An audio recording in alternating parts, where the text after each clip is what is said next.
ngebula ennaku bbiri zokka independence ya Fangon Forest okutuuka kampu ya Alien Skin eguddemu ensasagge webukeeredde olunaku olwaleero. Oluvannyuma lw'okuba nti Fangon Forest ennaku zino yeriko etrending ebitenkanika olw'akayimba akamanyiddwa nga kapati ate nga baagasseeko neepanka. Mwana mulenzi Alien Skin ne Sandra Nax bwe bateteŋŋana ensangi zino waliwo akatambi akafulumye nga bagamba mbu Alien Skin mbu ng'ali ne Sandra Nax mbu nga akapati bakambuddemu nga bakuba neepanka wadde taxi yeereze omusolo gw'eggwanga. Akatambi ako wekatuuse ku desiki yaffe bannaye sinze nkalabye producer wange yakalabye n'akatunuulira bw'ati n'akeetegereza nnyo kuba alabika producer abadde n'obukugu bungi mu katambi kano okubanga akalaba n'akeekenneenya. Munange bw'alabye akatambi kano n'akeekenneenya bulungi, akatambi akabadde kagambibwa nti Alien Skin yabadde asisa akapati ka Sandra Nax nga akatadde bbali nti nga guseka. So waliwo akatambi k'obuseegu akabadde katambula ku mikutu emigatta bantu wabula nga mulimu gayi ayina obuviiri bwennyini ng'obwa Alien Skin ne kaddemu nga kalina obuviiri ng'obwa Sandra Nax. Okitegeera, that is how serious it was getting. So akatambi kano kabadde ka buseegu ebitundu 10 ku kinne waakyo, naye nga buli abadde akatambuze abadde agamba laba aliyeni bannange laba Sandra Nax mbu bavudde mu kayimba kakapati ate ne bakola butambi side emu. But badde bakatambuza ng'erinnya lya Alien lye bataddeko ne Sandra Nax. But I want to 100% confirm Alien Skin si ali mu katambi k'obuseegu akali mu kutambuzibwa. Akatambi ako Alien Skin si akalimu. Kati olaba video eyo gy'olaba ku screen eddakiika eno, Alien Skin ng'ali mu kuzinamu kaawo ne chain mu bulago nga omulaba awo. That is Alien Skin. Era olaba enviiri z'alina oba bu dread bw'alina bulina akalangi akaakirira. Bwe tuva awo soka olabe ka video kano akalala. Ka video kano olaba Alien Skin awo ali ne Sandra Nax nga obalaba mu ka video ako. Sandra Nax obuviiri bw'alina obwo obulaba bulungi. Kati nno nga obalaba ababiri leka nkulage video yabadde etambula. Wali nkulaze video ya Alien Skin ng'atudde ne Sandra Nax. Kati this is the thing. Ekifaananyi ekyo ky'olaba eddakiika eno kye kifaananyi ky'akawala akafaanana Sandra Nax nti bw'oba akawala tokeetegerezza nnyo oyinza okulowooza Sandra Nax. Wabula kino ekifaananyi kyo kiyinza obutakugirayo kifaananyi kya gayo oli ali mu katambi. So bano ababiri boolaba be baabadde mu katambi akatambuzibwa. Guy alina obuviiri ng'obwa Alien Skin, then ne kaddemu akalina obuviiri ng'obwa Sandra Nax, ate nga saizi yaako ye ya Sandra Nax yennyini. In fact mu katambi kali nga kaddemu katunudde eri oyinza olowooza Sandra Nax. Ate era we batasembeza nnyo kamera ne babuzaabuza kamera ne bagishakinga bwetyo oyinza olowooza Alien Skin, which is 100% not true. Kyentegeddeko Guy ali mu katambi ak'obusiyeegu bamuyita Kedi. Guy bamuyita Kedi 007C lyerinnya lyakozesa ku mitimbagano gyabwe egyo ako bateeka obutambi bwabwe obw'obuseegwa abamu bwe musinga okuba nti mweyunira watutuusa olunaku olwaleero nga batambuza akatambi ka alien skin nga wakafuluma obutambi bw'abawala nga 3 ku mutimbagano ate bonna nga batikitooka ate nga batikitooka b'amaanyi ng'omu ku bo ye yavuddeyo n'akakasa nti obutambi bubwe kati mukole kye mukola nga n'ababiri babafulumiza akatambi nga bali babiri bonna bawala nga balina ebikolwa munnange bibali mu kutambuzaawo fasita so akatambi ka alien skin we kajjira nga wakafulumayo obutambi obugwa mu koweeyo 3 obwaba tiktokers ab'amaanyi so bwe kafulumye bangi balowoozeza nti ebintu bituufu ebyaddala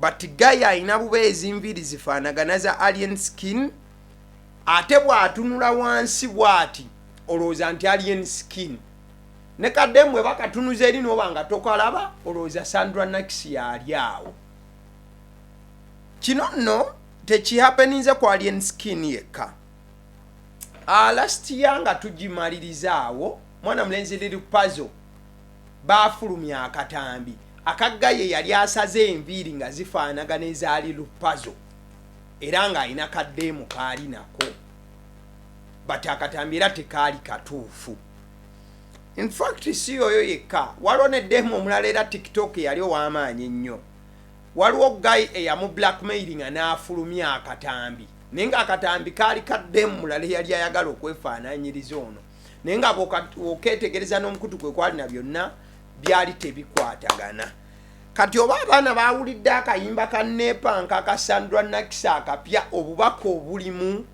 yadde omutima gwereeze kine bagamba kana kayimba ka nepanka kano keetaagako vidiyo eraga obubaka buno obuli mu kayimba kano tubupaatike tubuteeke wano bwe tuti bati bambi akatambi akazunzibwa buli wamu si katambi ka alien skin I can reliably say so ababiri abo boolaba ku screen ekivubuka ekyo n'akawala ako be baafulumya akatambi ako gayo sina munnayuganda bambi bati nga omanyi bannayuganda balina obwangu era bonna abafulumiza akatambi kano ebibuuzo bikyali bingi ku lwaki baafulumiza akatambi kano ne bakateekako erinnya lya alien skin ne Sandra Nax mukazi wattu yakafunayo buhiiti bwe bubiri atandise endongo etandise okutambula nepanka abakubye kapati ebakubye ate ne bamuteekako ekintu ekinene bwe kityo nti Sandra Nax ate eddoboozi takoma kubanga aliyimbya buyimbya mu music wabula n'akapati nga kali nyala eyo naye bannaye simanyi lwaki munnange muteeka omusajja ne muteekako eggamba eddene bwe lityo why do you naye kaakatambi bannaye you people ze producer wange ngambye nti ebibadde mu katambi bibadde bikannyo ze namugaye tokanteera ku ssimu yange oba obutambi ki bwe mutambuza oti ŋŋaanye sijja katutulako ne bakateeka mu mute ndaba biki ebyo ebitatania erinnya ly'omuyimbi w'eggwanga abayimbi babiri balama ne babateeka ku bintu ebyekiferefere bwe kityo why do you people go around tarnishing people's names saagala kale away from that nsonga z'abaagalana akatambi koolaba katambi kali mu kutambuzibwa nti mwana mulenzi Fefe Busi awo yabadde ne karo kasiita ombalengedde ababiri nga bakola ki nga bayomba ne ate mu katambi kano karo kasiita yayomba Fefe Busi tanyiga kigambo na kimu ne gwe bayombe bannange omukazi okumanya yanyize yagambye oba oyambuka aguluze sijja kwambukayo kanzikirire naye ngaekibayombya ki nje lwaki tebalinze kutuukaka ne basooka bayomba uyu muyomba mu lukuubo abantu we babanga bayitawo ne babawulira people can hear you by the way guno si gwe mulundi ogusoose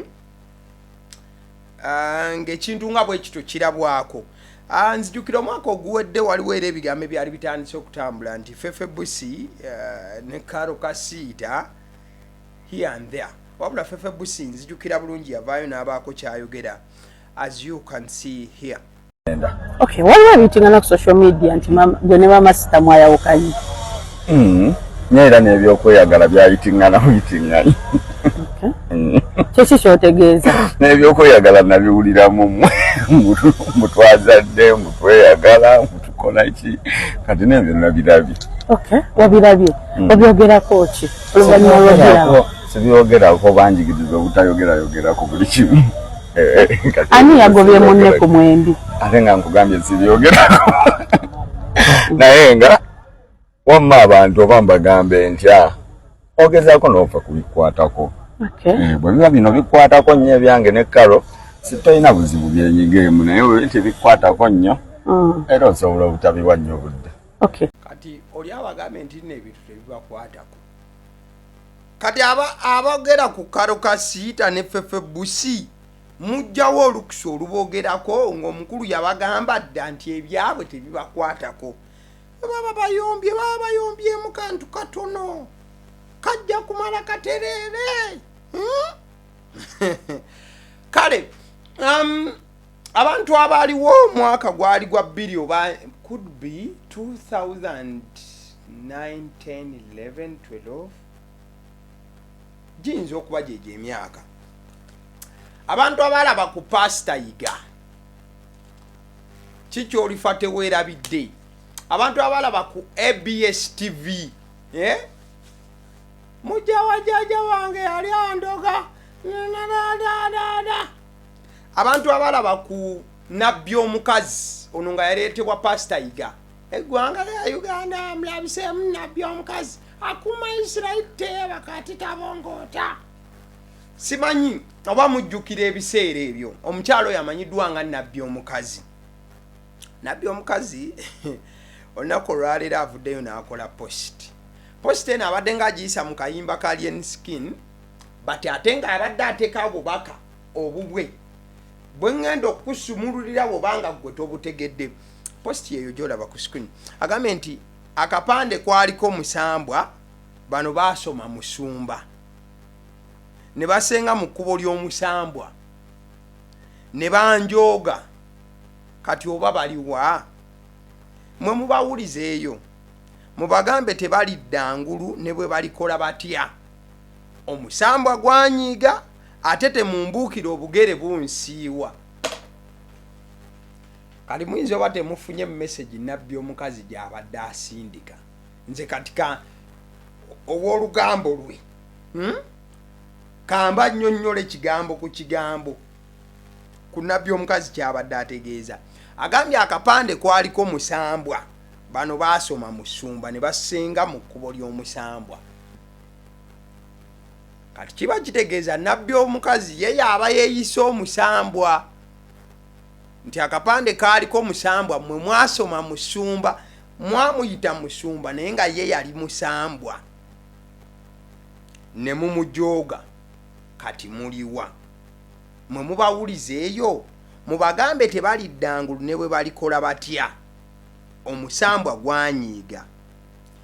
Mumanyi statement gy'abadde ategeeza nga Nabbi Omukazi ayogera bino akoze post eyo n'ateekako akafaananyi ka logo ya ABS TV ekuwummuza ebirowoozo. Pastor Iga nga amaze okuva mu bulamu bw'ensi Nabbi Omukazi yavaayo n'asituka n'agamba nti yali ayagala shares ze okuva ku ABS TV era Nabbi Omukazi yali alaga nti ku buli musingi gwonna ogwazimba TV ya ABS TV yayinako omutemwa munene nnyo. Kati Nabbi Omukazi waavaayo ng'asaba ebintu bye n'okuba nti asaba omutemwagwe ku TV ya ABS yali yakolebwa Pastor Iga naye kennyini Maziga Kayima Nabbi Omukazi, because she says she was part of the whole system ng'etandika. Kati omukyalo ono bw'avaayo n'asaba ebintu bye n'ebisigadde bamubashinga ne bamuyisa bubi. TV wetwogerera TV tekyaliwo, yagwa yayiika yasaanawo. Kati wali n'abuuza nti baasenga mu kkubo ly'omusamba ne bamujooga, ababuuza kati baliwa, mubawulizeeyo mubagambe tebalidangulu ne bwe balikola batya. So nti ABS TV ne bwerikola etya ebyokudda engulu ebyo byekola eki ebiveeko, omusambwa gwanyiiga ye yanyiiga. Era amaliza agamba ate temumbuukira obugere bunsiiwa, obugere mubutegedde bwategeeza. Nabbi Omukazi ebiseera bye yayimbiramu era ng'ayitibwa Nabbi Omukazi, waliwo narration eyatambulanga nti omukazi ono yali musambwa, oba waliwo abagambanga nti yayina obugere bw'omusambwa. Nabbi Omukazi waliwo abatambuzanga ebigambo nti yayina obugere bw'omusambwa. Era omukyalo oyo yatambulanga nga yayambalanga closed shoes, naye waliwo emboozi eyatambuzibwa ennyo mbu yayina obugere obw'omusambwa, mbu obugere yayina obugere obuli extra naki mbu obw'omusambwa. Ebiseera bye yayimbiramu nga Nabbi Omukazi ewa Pastor Iga ekawaala abizaayo. Era ABS TV ezimu ku TV ezaali ez'amaanyi. Era akakantu kolaba nti ABS TV ekuwummuza ebirowoozo, Nabbi Omukazi ye yakarekodinga. Kajinga akakakubanga ABS TV ekuwummuza ebirowoozo, Nabbi Omukazi ly'eddoboozi eryali emabega w'ako akantu. Okitegeera? Kati abagambye nti tebalidangulu ne bwe baba bafa. Eraga nti y'obugere bumusiiwa. Ekifaananyi ekyo ky'olaba ky'ekifaananyi kiri ekikadde Nabbi Omukazi kye yakozesanga. Era ekifaananyi ekyo kyakola ssente nnyingi, cause videos yazikolanga ayambadde bw'atyo. Nzijukira bagendako ennamuŋŋoona ku kisaawe ne bagaba ssente. I think ssente bazigaba nga Hajati Madina azze bibuuza. Olwo balina revival band eyali ey'amaanyi ennyo muganda nga tewunyikamu nga katuli ka ttooyi. Yali y'amaanyi nnyo nga tezannya. So oyo nno ekifaananyi kyekyo ekifaananyi ekikadde ekya Nabbi Omukazi nga bwe yali yafaanana ebiseera ebyo. Kati ebifaananyi bino byenkuteereddeko ebirala bye bifaananyi bya Nabbi nga bw'afaanana kati. Akyuseemuko, alabikira ddala nti omusimbi weeguli. In fact tali mu ggwanga omukyalo ono, ali bunaayira eyo gy'agattira obulamu oba gy'atambuliza obulamu. Yali ayagala nakuba nti atandika church ndowooza ku Lwentebe awo, but oluvannyuma lwa what happened n'agamba why Uganda kagyesonyiwe. Kino ekifaananyi ky'olaba nga ali mu mmotoka kye kifaananyi kye kati. Osobola okulaba kiri ekikadde nakati waafaanana, mubiri yayongerako ddala weight, era nga olaba omuntu nti bulamu bukyuse. She looks really very nice, she looks beautiful and wonderful. So yabadde asekerera aba ABS TV. ABS TV ojja kujjukira nti Pastor Iga bw'afa, ABS TV esigala mikono gya Pastor Jango. Pastor Jango Andrew ye mutabani wa Pastor Iga, era ye yasigaza ne church ng'asumba endiga, wabula ebintu tebyatambula bulungi. Nja kujjukira ne Kojja Kimbo yavaayo Konga naye si musanyufu, ng'alina amabanja ge yali abanja omugenzi, era nga naye alaga nti ku TV okwo alinako ettaffaali ddene. But Nabbi Omukazi ensanyuka gy'abadde asanyuka abadde alaga nti oba osanga ye muwanguzi eyafuluma n'avaayo nga wanjawulo. Tho oluvannyuma Nabbi Omukazi yavaayo n'atunyonyola byonna nti ebyali bimuyisibwa Nabbi Omukazi naki byonna Pastor Iga yamupangira n'amuteekako profile eyo, era teyalina bugere bwa musambwa ng'abantu we baagambanga. Talina nnyanja gye yagendangamu, talina nnyo kyanjawulo. She was an artist eyateekebwateekebwa omusumba Augustine Iga abizaayo kati omugenzi, omwoyo gw'omugenzi Mukama agulamuze kisa. We really have to appreciate the man in Pastor Iga. He was such a very great man. He was an artist. Owamaanyi ennyo kozi. Yatuleetera abayimbi bangi nnyo. Abantu be bayinza okuba nti nno kuli eno bayinza okuba nga tebamanyi nti ye yabakola. Waliwo omukyalo yayimba ontaddeko ekibaati bena namisinga oyo no yali muganda wa Nabbi Omukazi. Waliwo Karo embooseera ya ABS TV oyo yali presenter oyo naye era ndoza yalina oluganda ne connection ku Nabbi Omukazi kati Karo embooseera ali bweru naye tali ndoza ne bena namisinga ayinza okuba yalinnya ennyonyi. So akokuno ke katono kali tuveeyo mu mboozi ya Nabbi Omukazi side eyo kale tukomewo side eno. Seeka Umaru omulombi w'edduwe Nansana. Ya Seeka Umaru buli lunaku olukya byongera kunakuwaza.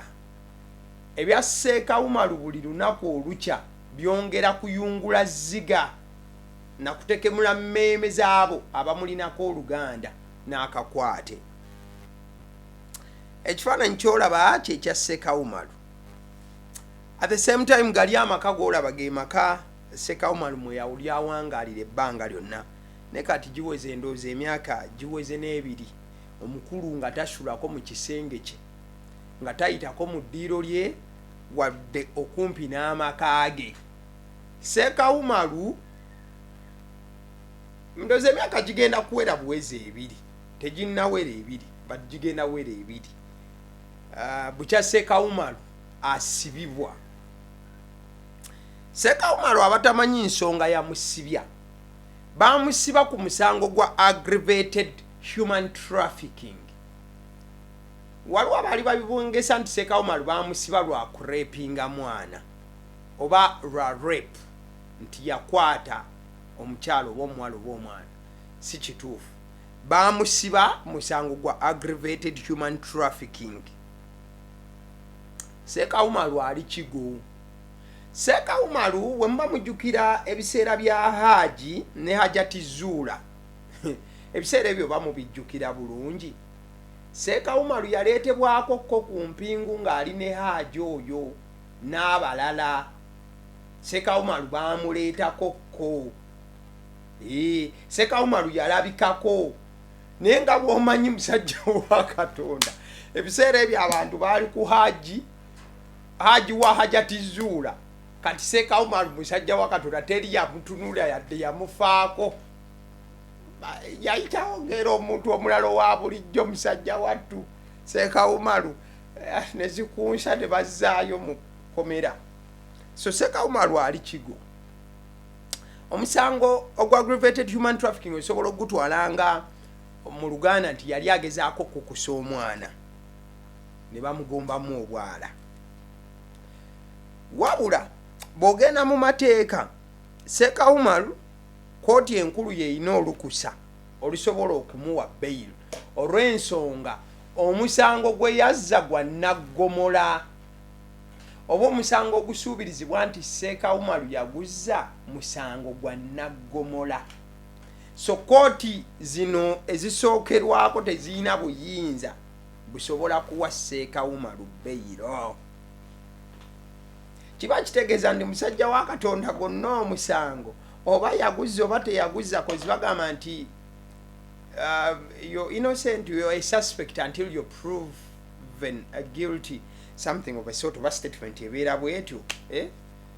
Sigimanyi bulungi kozi siri wa mateeka but they have to prove that you're guilty mu mateeka, then nobeera nga tokyali suspect wabula nobeera nga oli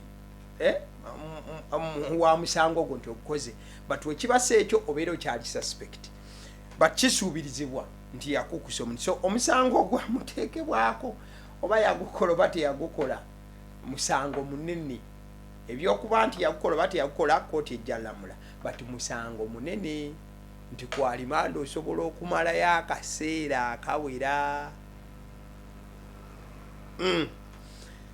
Kati mbadde mpita ku social media nendaba ku reactions z'Abannayuganda ensonga ya Seeka Umaru we popinze up nedaba ku comments z'abantu nengamba kale abantu tebakyajjukira Seeka Umaru eyajjanga mbivulu n'amansa ssente Seeka Umaru yakeera n'agamba nti n'abaako omuntu gwe yeesimamu n'agamba amwagala ng'omuntu oyo afudde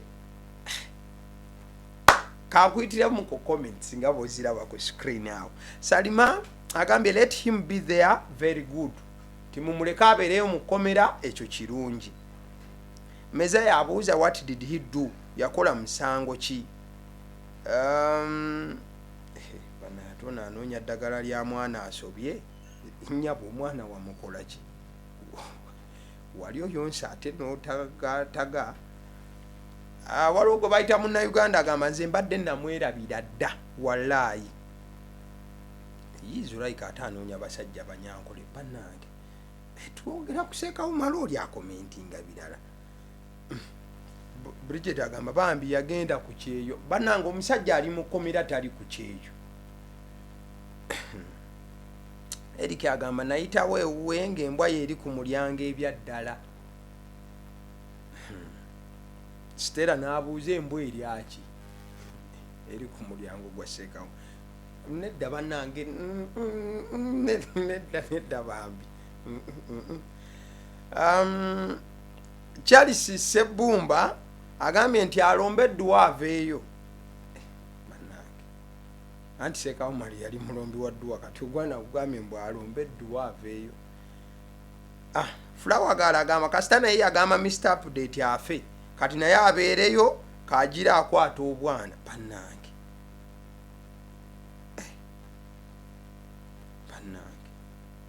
Shani agamba kasita yali abamusibe Queen Shifa naga yamanyi naye Acha Lugo agamba nga yayogerera Seggirinya paka we yafa bambi naye agume Omukimbire agamba yamanyi nange nina ebizibu byange Vibes n'agamba alombe Dduwa gye yasomeranga Seggirinya kijja kuggwa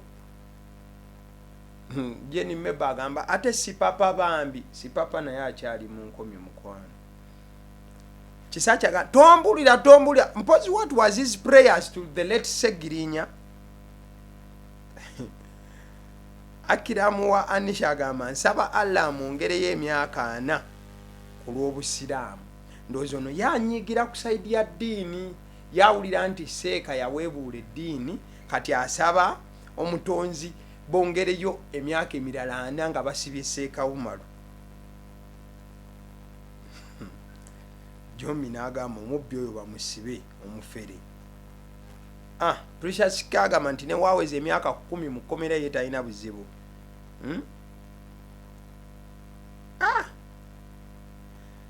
Witi n'agamba agira abaayo Dani n'agamba ebibimba bikka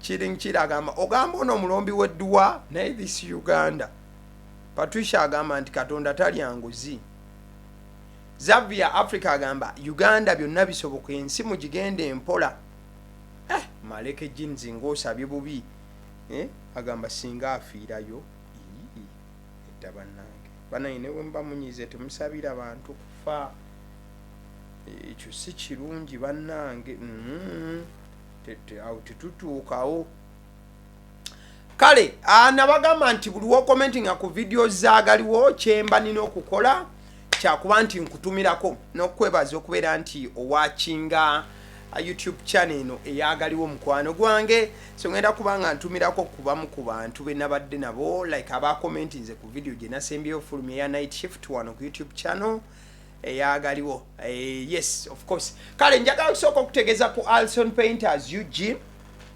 bano basizi balangi bagamba nti oyinza okuba erina ekizimbe nga kipya oba nga kikadde wabula ekizimbe ekyo nga tekirabika bulungi endabika yakyo tekusanyusa oyagala bakiwe kalangi akapya akatemagana okuzaama Alson Painters UG bakubire ku 0705 1936 0705 193636 ojja kubanga obafuna butevre bulungi Alson Painters UG mukwaro gwange kulwa ekizimbe kyo okulabika obulungi. Thank you so much. Kale kansoke ntumireko ku bantu abalaba agaliwo nga mu commenting ne ku YouTube channel yagalo ku videos etuteekayo.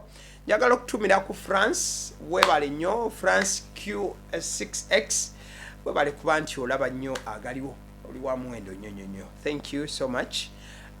Katerega Ronald 6226. Thank you so much Katerega okubeera nti olaba agaliwo ate commentinga buli video gye tuteekayo. Richard Sewanyana webale nnyo okulaba agaliwo. Get to favor olabira ddala oli wa muwendo. Thank you so much. Kale maze okubatumirako. Kati mukimanyi nti kigwanidde okugenda ku buko bw'oba otuuseeyo bwe baba babasaavinze emmere kiba kya buvunaanyizibwa nnyo emmere eyo gye babawadde okugirya n'ogimalawo. Si kugimalawo kyokka n'okkamukko ne ku katuuyo.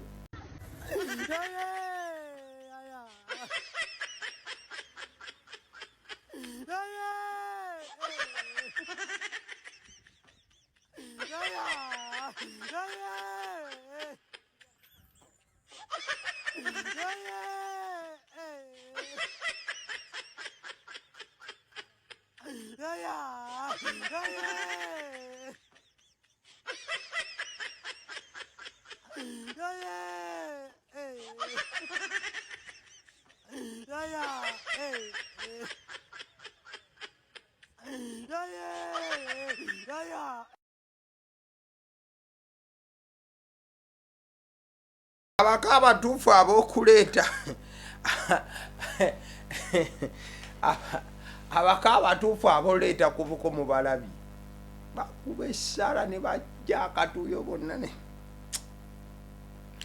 tugende mu sports naye bwe tuba tulaba omupiira bannange effujjo olumu lireme kubeera lingi.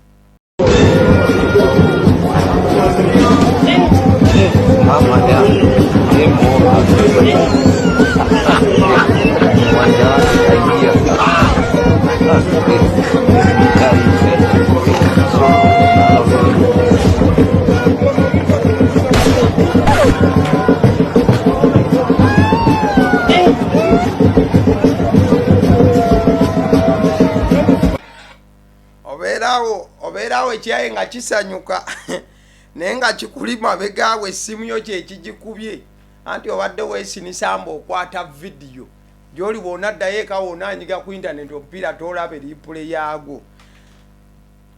Naye kyabadde nnamboole mu mupiira gwa Uganda tetunnagenda kwalizaati za mupiira kozaawo nawo tugendagendawo tuwogerewo. Waliwo kaana kawala kaze kambadde essaati nga kagamba mbu kamaze emyaka 4 bweddu.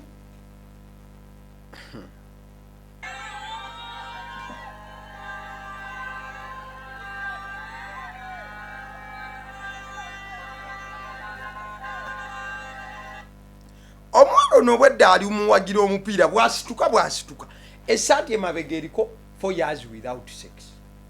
Bwamaze emyaka 4 nga takomba kamuntamu. Ekirala twebaza Pastor Bujingo okujja mupiira gwa bannange. Pastor Bujingo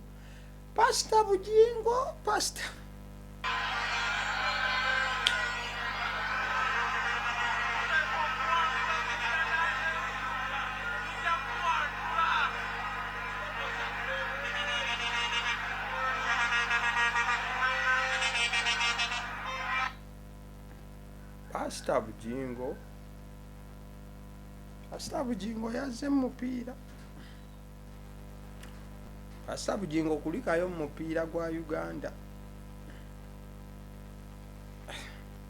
Oba mbitandikire wa nenga bwo obusajja bwakubye Uganda.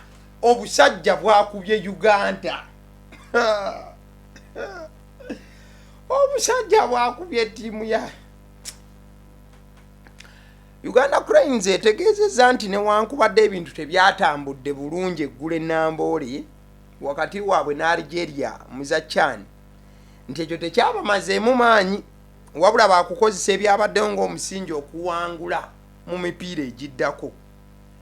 Algeria yasinsimudde Uganda goolo 3-0 enamboli mu kiro ekikeeseza olunaku olwaleero naye nga bannayuganda bazze mu bungi nnyo okuwagira omupiira guno abazanyi tebasobola kwekwasa bannayuganda nti oba temwazze ne batukuba nedda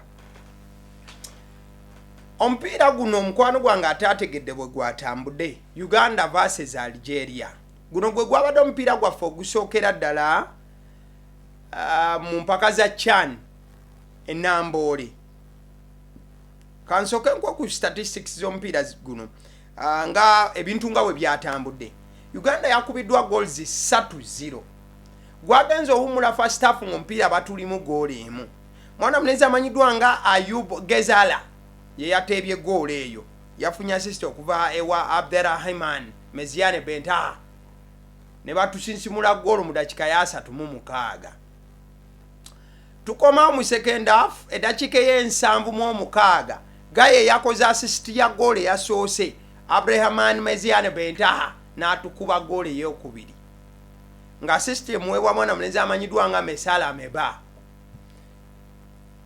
waise dakiika 3 zokka mu ye7 mwana mulenzi amanyiddwa nga Sofiane Bayazid Sofiane Bayazid no yavudde katebe mwana mulenzi Sofiane Bayazid n'atukubirawo goal ey'okusatu kaba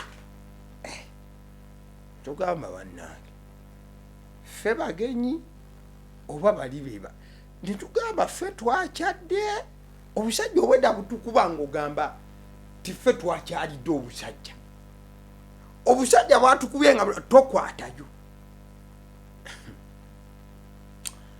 but Uganda yafunye shots 11 Algeria yafunye shots 10 Uganda yafunye shots ku target zabadde 3 Algeria nefuna shots ku target 5 bafunye chances enene zabadde 2 ffe tetwafunyewo chance nene n'emu mu shots ezo zabadde zivuganga amazzi osobola okwebuuza nti Uganda yalayininze etya against Algeria kankuyitire mu line up then malirize no opinion eyange nganze mu goal twabadde ne mwana mulenzi amanyiddwa nga Mutakubwa mu defense twabadde ne guy amanyiddwa nga Odong ne tubeera ne mwana mulenzi Kizito ne tubeera ne Torach nga akasibirawo ddala awo emabega ne mwana mulenzi Odong mu wing back ene walala twabadde ne mwana mulenzi Okelo the Capitano ne tubeera ne Serunjoji Sebagala Anyama Semugabi wamu ne Kakandi abavudde ku bench ku lwa Uganda twabadde ne mwana mulenzi oyo amanyiddwa nga Karimu Watambala n'ayingira Shafikna nakwikiriza I think yayingira oyo n'afuna ne yellow card Yunus Centum naye okuva ku bench abo nno be bayingidde so baana balenzi abaljera babadde ne bola fire ng'ali mu goal aho mwana mulenzi Gezala wing back yatukubye goal ne baba ne mwana mulenzi amanyiddwa nga Cheti mu defense Alilet ne Halaimia mabegaawo Bokachawe ngali wakati babadde ne draw ne Maba yakoze assist munyonyodeko wali then babeera ne Bolachini Mahios ne Bentaha kugambye mwana mulenzi amanyiddwa nga Nofel Kakach yayingidde okuva ku bench n'akola assist ate ne Sofiane Bayazad naye mwana mulenzi oyo yayingidde n'abikola bukozi n'atusinsimulirawo goal awo n'atukubirawo goal sebo ensonga ne zitambula bwe zityo Uganda yakubiddwa but I don't think this would be a big surprise Uganda okuba nti yakubiddwa Algeria yes teyabadde surprise olw'ensonga abagoberera omupiira mugende mutunuulire Uganda evuganye etya Uganda evuganye etya buli we tugenda mu mpaka za Africa sigamba mu CHAN ngamba timu zaffe wano tugeze nga tusindise Vipers ozanya Champions League wa Africa Uganda performing etya obo kitegeera zino empaka za timu ezizanyire waka but wotunuulira tiimu muganda wange abasajja tiimu aba Algeria abasajja tiimu ze bazanyiramu Constantine MC Alja tiimu ze ez'enjawulo mwe balonze abazanyi baabwe okola line up muganda wange ziri tiimu ziza ddala era zikubira ddala eddiba wobanga otunuulira Africa okutwaliza awamu.